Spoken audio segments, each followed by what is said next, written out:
Prepare for rainbow overload. Let's see what's cooking. It's time for Yo-Yo Max 12. To make the rainbows that appear in all these goodies, you will need a white cake mix. Prepare that cake mix according to package directions by adding in the oil, eggs, and water that is called for on the back of the box. Then divide the batter into 6 different bowls. Then tint each bowl a different color. I use gel food coloring because you can achieve nice, vibrant colors by using very little of the product itself. Now place each different colored batter into a baking dish that's been greased. Doesn't matter what size or shape of the baking dish because we're going to be crumbling the cake up afterwards. Bake it at 350 degrees for about 10-15 minutes or so until the cake test's done. Try not to over brown your cakes.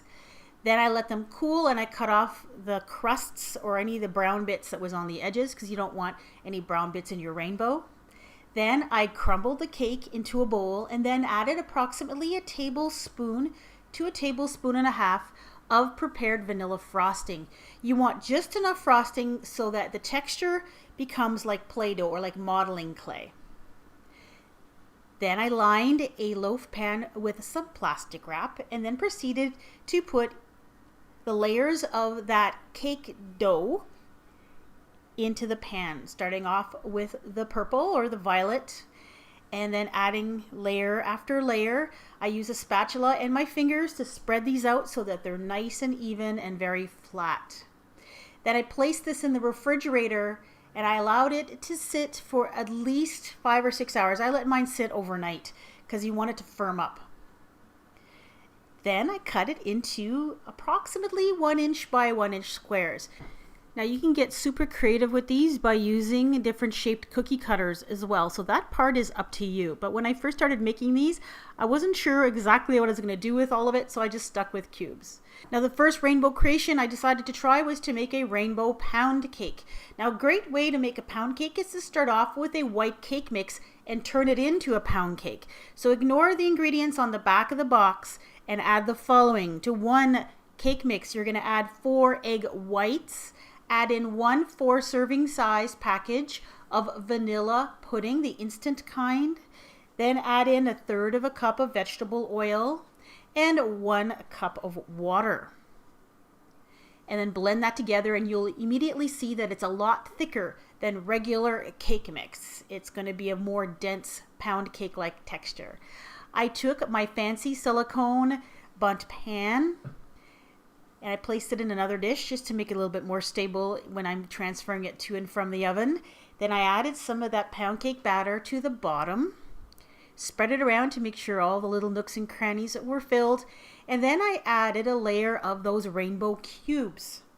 And I just placed them nice and close together all the way around because you want every single slice of cake to have a little piece of rainbow in it. Then I filled in the nooks and crannies with more cake batter, just making sure that you don't have any large gaps or air spaces in your cake. I continued to fill it until I used up all of that cake batter, and then I baked this at 350 degrees, almost an hour, probably about 50 minutes. It takes quite a while until it tests done. When it's done, allow it to cool and prepare your glaze. I decided to make a rainbow glaze, and that's basically powdered sugar, a little bit of milk, and some food coloring. And you want to get a texture that's pourable. So there's the cake, came out of the bundt pan just beautifully. I placed it on a rack on top of a cookie sheet, and then I added the glaze. If you don't want to use the colors, you can do just a white glaze and add some rainbow sprinkles to it. Allow the cake to sit, and that glaze will become nice and dry, and it'll be ready to serve. Next rainbow creation are rainbow cupcakes with a little cube rainbow in the center. I made up another cake mix according to package directions, a white cake mix, put a little bit in the bottom of a cupcake liner, added a rainbow cube, and then put a little bit more cake batter on top.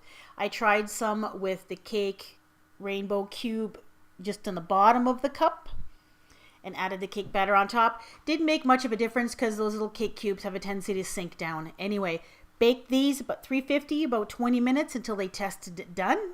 And then when you slice them open, you get an adorable little rainbow cube in the center of each one. Now, if you want more of a traditional rainbow shape in a curve, take one of those rainbow cubes, round off the edges, and then form it into a cup shape or a bowl shape.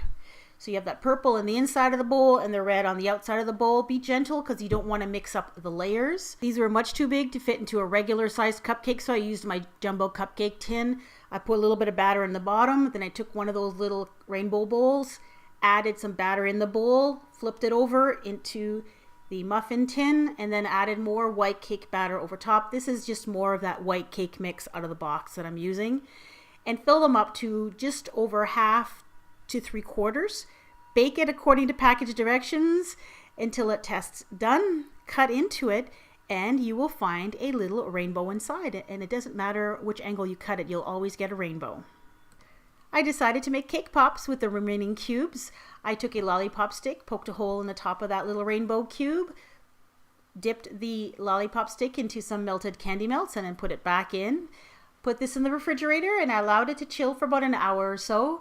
And then I was ready to dump those little cake pop cubes into some melted candy melts. I'm using sky blue or light blue, but you can use whatever you like, of course, and regular chocolate would work just as well. I dipped them in. The Wilton candy melts I was using that day were very thick. They weren't my favorite kind of candy melts to use for this. Then once they're dipped, let them harden just the way they are, or you can decorate them before the coating hardens. I used some rainbow sprinkles, but you could also use white sprinkles or even little white marshmallows to act as little white clouds in the sky. Allow those to harden completely. And now some photos of the final result of all the goodies that I made. These are the rainbow cake pops. If you don't like the square shape of them, you can round them off prior to dipping them into the candy melts. Or you could call them Minecraft rainbow cake pops. For the other cupcakes, I frosted them using some plain buttercream frosting, tinted a light blue, and I added these white pearl sprinkles to make them look like clouds. Now, if you're curious about the texture of the little cubes inside the cupcakes, they actually turn into more of a cake texture. That Play-Doh squishy kind of texture that you had before disappears. It gets kind of firm, but still very cake-like. And it does not burn when you're baking it in the oven. It stays quite nice. The colors stay vibrant. And it's a great technique if you want to put a little surprise inside of a cupcake. And finally, some pictures of the bundt cake. Now, the great thing about using that bundt cake batter is that the rainbow cubes that you put in will not sink to the bottom because the batter is nice and dense, so they will stay suspended in the middle of the cake and they look great. This video will now form part of my rainbow playlist where I have all sorts of rainbow goodies including rainbow fudge, rainbow ice cream, and even a rainbow cheesecake. So if you want to see this playlist, go ahead and click right on your screen or click the show more button below the video and click on the link. Thanks for watching.